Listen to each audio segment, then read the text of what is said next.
Hi friends, கொத்தவரங்காயை வச்சு சூப்பரான ஒரு காரக்குழம்பு எப்படி செய்யலான்னு பார்க்கலாமா? இதுக்கு ஒரு வடைச்சட்டி அடுப்பில் வச்சு எண்ணெய் ஊற்றி கடுகு வெந்தயம் சேர்த்துக்கிறேன்.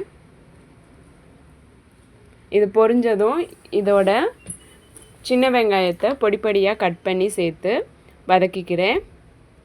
சின்ன வெங்காயம் நல்லா வதங்கினதும் இதோட வாஷ் பண்ணி கட் பண்ணி வச்சுருக்கிற கொத்தவரங்காயும் சேர்த்து வதக்கிக்கிறேன். இதை லோ ஃப்ளேமில் வச்சு நல்லா மூடி போட்டு வேக வைக்கணும். கொத்தவரங்காய் எண்ணெயிலே வதங்கினா தான் குழம்பு நல்லா டேஸ்ட் இருக்கும்.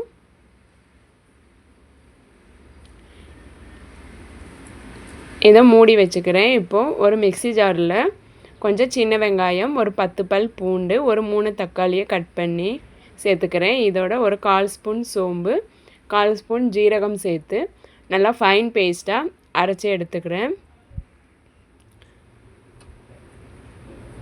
கொத்தவரங்காய் வதங்கிறதுக்காக தேவையான அளவு உப்பு சேர்த்து மிக்ஸ் பண்ணி விட்டு மூடி வச்சுக்கிறேன்.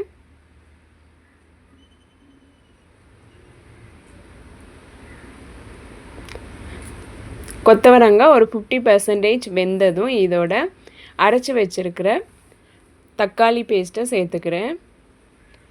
சேர்த்து நல்லா வதக்கி விட்டுக்கிறேன். வெங்காயம் தக்காளி நல்லா வதங்கினதும் இதோட வீட்டு மசால் ஒரு 4 ஸ்பூன் சேர்த்துக்கிறேன். நீங்கள் உங்கள் காரத்துக்கு ஏற்ப மசாலாவை கூட்டியோ குறைச்சோ சேர்த்துக்கோங்க. மசால் சேர்த்து நல்லா மிக்ஸ் பண்ணி விட்டு மசாலா பச்சை வாசனை போகிற வரை வதக்கி விட்டுக்கிறேன்.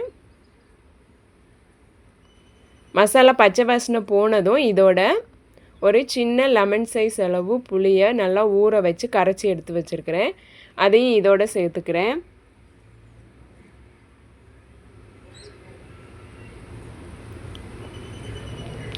இதோட தேவையான அளவு தண்ணியும் சேர்த்து நல்லா ஹை ஃப்ளேமில் வச்சு கொதிக்க விடுறேன். குழம்பு நல்லா கொதித்து கொத்தவரங்காயும் நல்லா வேகணும். மூடி போட்டு நல்லா வேக வைக்கிறேன்.